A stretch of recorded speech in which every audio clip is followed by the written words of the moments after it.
J'ai vu des choses comme ça. Est-ce que c'est comparable? Dans la forme à la fois spontanée et organisée, c'est typique de la culture française. Et la France est le seul pays qui puisse produire ce genre de choses. Mais je voudrais parler, en fait, là, maintenant, reparler en tant qu'historien du phénomène de la violence. Parce que je trouve que la façon dont on parle de la violence est un peu léger et, je dirais, dans l'émotion. Donc, bien entendu, on déteste tous la violence. Et je veux dire, moi je suis retraité, donc plus on vieillit, plus on est contre la violence, plus on connaît le prix de la vie et ces choses-là. Mais l'analyse qui est faite des phénomènes de violence dans les médias que je suis est tout à fait insuffisante, elle est tout à fait dans l'instant. Il y a une histoire de la violence, je dirais, sous le quinquennat d'Emmanuel Macron. Il est parti, je m'explique, je vais vous faire la séquence. Non, parce que là j'ai l'impression que vous êtes en train de légitimer la violence. Alors là, vous vous placez tout de suite. J'ai déjà entendu ça, j'ai vu. Non, mais je m'interroge parce que vous dites qu'il faut remettre en perspective la violence. C'est-à-dire, vous êtes en train de me dire que faire de l'analyse historique, c'est prendre parti. Non, vous allez voir. Je vais dénoncer la violence d'une autre manière. Ouais. Alors d'abord, il faut partir d'un pays dont la société est extrêmement violente. C'est une société qui accepte de vivre avec un taux de chômage de 10%. Où les gouvernements se succèdent sans jamais trouver de solution.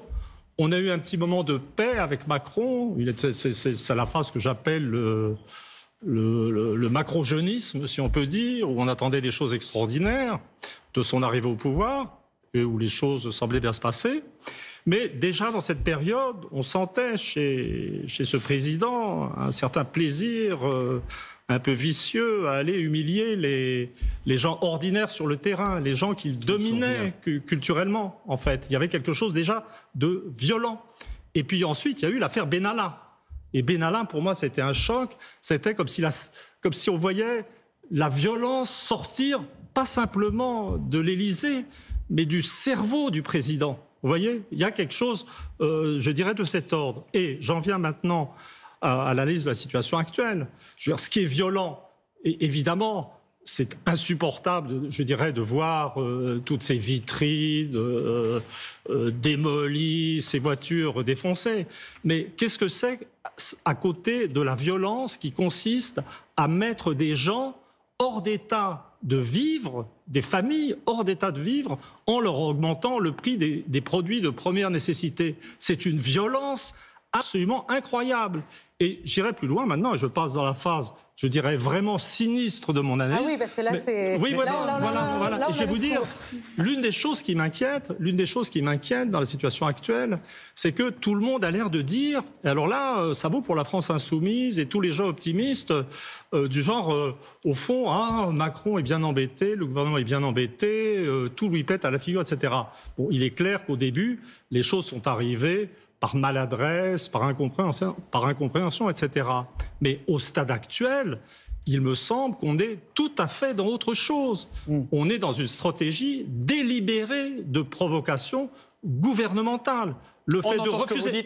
Non, je continue, je termine, ensuite je vous faudrai la paix. Laissez la parole aux autres aussi, Emmanuel Todd. De stratégie délibérée, il employait le mot chaos. Le lendemain d'un jour, ou dans un passage à Agès-sur-Image, j'avais dit que le gouvernement avait une stratégie du chaos. Au stade actuel, la population soutient le mouvement, mais il y a des catégories sociales qui vont fléchir. Il était en bout de course. Et je vais essayer de faire bref. Et il n'est pas du tout évident... Alors, les petits soldats du macronisme raconte des choses lénifiantes. Pourquoi vous l'appelez comme ça? C'est un peu méprisant, non? Ils ont du courage parce que oui, effectivement, ils ont du courage. De venir affronter ce soir une émission en prime time en direct. Mais au stade actuel, on doit être historien, réfléchir à plusieurs possibilités et se demander si le gouvernement, en refusant un moratoire sur ces taxes, n'est pas tout simplement dans une stratégie du chaos. Et maintenant, je vais aller jusqu'au bout et je vais finir. Il a été question de l'Arc de Triomphe. Il a été question de l'Arc de Triomphe. Il a été question de l'Arc de Triomphe. Moi, je viens d'une famille qui a de vieilles traditions communistes, où on apprenait que dans ces mouvements de foule, il y avait toujours des questions d'agents provocateurs. Et je m'étonne de la naïveté des journalistes qui ne sont même pas capables de supposer que ces déprédations sur l'Arc de Triomphe sont le fait d'agents provocateurs. Sébastien Chenu est en direct avec nous, député du Nord, porte-parole du Rassemblement national. Bonsoir à vous, merci d'être en direct. Emmanuel Macron a demandé à Édouard Philippe de recevoir les principaux représentants